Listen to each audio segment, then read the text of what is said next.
阿丽娜夺取站的数日后，谭雅坐上了前往参谋本部的列车，在火车上遇到了曾经的同窗沃格尔，他现在就职于陆军铁道部。从沃格尔这里，谭雅听到了一些内幕。目前铁道部正在着手执行紧急战区的运输任务，作战部打算将莱茵战线大幅后退，以此引诱敌军主力深入，并将其彻底歼灭。明显上头是铁了心要和共和国做个了断，具体细节沃克尔也不清楚，但他知道谭雅的部队被任命殿后，这将会成为前所未有的苦战。等到了参谋本部，谭雅想知道的答案就在那里。帝国参谋本部正在进行协议会，阿里那一战导致铁路受损，前线不计艰难，目前实质上已无法支持全面攻势。为了提防联合王国，他们无法实施和击败协约联盟一样的登陆作战。在如何取得胜利这一点上，汉斯提出了一个新提案，那就是不要着眼于胜利，而是避开败北。他并非反对攻势计划，但目的却并非突破，而是要尽可能消灭更多的敌人，粉碎敌军持续作战的能力。这是结束战争的唯一途径。作部已完成将敌军主力部队歼灭的计划立案，而作战的第一阶段就是帝国军大规模后退，引诱敌军脱离前方才是最佳解决方案。与此同时的莱茵战线，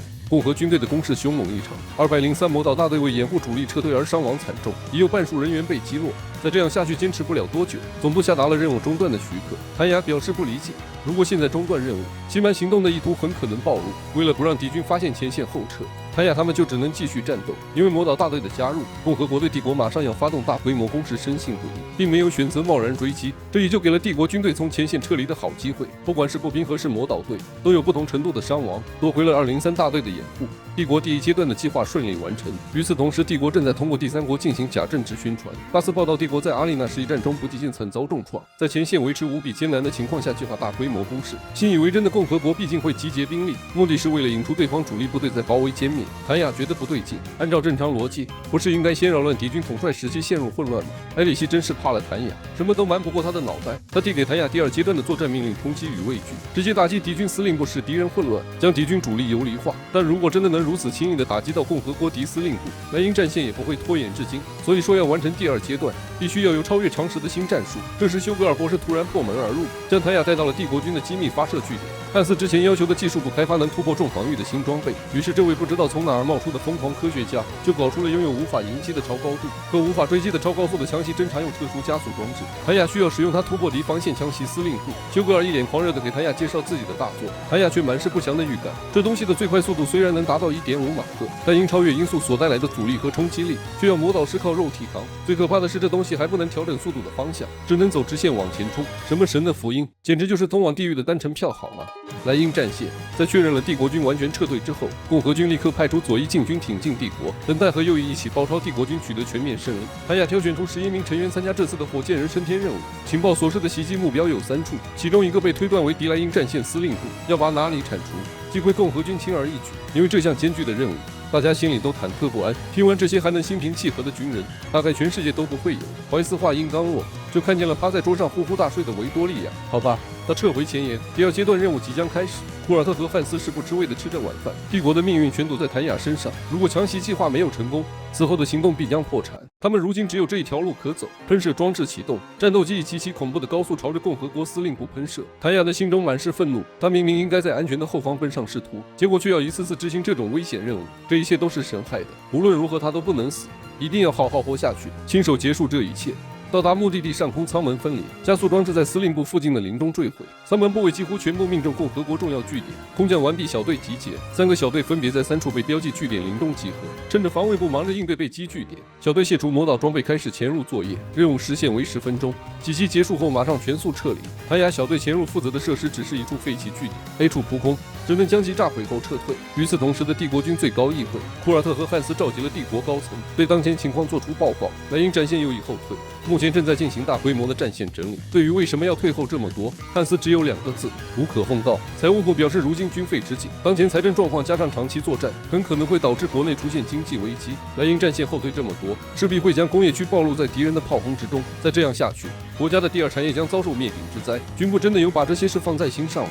为什么要实行让西区工业地带陷入危机的战线后退？各界名流厉声质问，要军部给他们一个合理的解释。一回上越吵越凶，但汉斯却只是盯着怀表。差不多到时间了，谭雅撤出据点之后，立刻联系其他小队。在一阵让人心惊的沉寂后，2队发来消息，地点中奖了，他们成功捣毁了共和军司令部，3队炸毁了敌军弹药库。任务完成，全员撤离前往友军的潜艇。士兵闯入议会报告前线战报。当他大喊出“君临世界乃无知祖国”后，汉斯畅快大笑，告知在场诸位，帝国军的精英部队破坏了共和军莱茵方面司令部，现在就由他汇报冲击与畏惧作战的完成，以及第3作战的开始。帝国左翼前进到莱茵战线的洛尔基地，右翼则继续镇守美西恩高原。士兵们悠闲地在战壕里聊天抽烟，殊不知他们的脚下正埋着巨量炸药，引线已直接到撤退的帝国军手中。军官按下引爆器，共和国塞布朗中队长正准备给右翼军送情报，却只听一声巨响，恐怖的气浪将他掀飞，右翼所在的战壕被尽数炸毁，漫天的烟尘蘑菇云。帝国装甲部队和步兵从烟雾中走出，向前挺进。在布朗大喊着让手下联系司令部投入预备部队，却被告知无法联系，所有的通讯全都断掉了。在布朗急速朝着司令部赶去，帝国的开门作战计划顺利，他们早就在战壕里挖出了一条隧道，直达敌军阵营下方，并设下大量地雷。共和军的防御阵地和右翼军被悉数摧毁。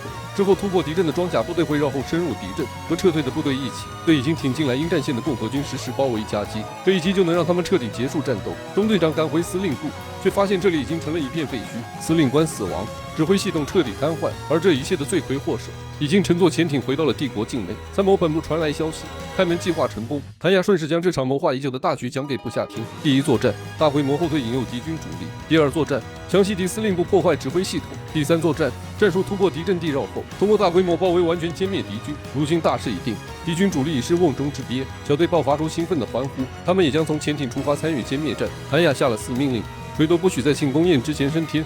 共和军在帝国的炮轰之下完全没有抵抗能力，指挥系统瘫痪导致伤亡惨重，想要撤退已经来不及了。突破战线的帝国军将他们团团包围，谭雅小队正在朝莱茵战线飞去，他们的任务是返航途中的搜索伏击，也就发现敌人后不可刀程度的简单，大家的心情都非常放松。谭雅期待着恢复和平后的安稳日常，只要再多撑一会儿，战争就彻底结束了。而就在这时，莱茵总部突然通报，附近海域探测出众多魔岛反应，有疑似联合王国的魔岛大队正朝他们赶来。谭雅立刻警惕，准备迎击。突然一声爆炸传来，莫伦被击穿护甲落入海中，而敌魔岛部队的领头正是被联合王国救下的安苏。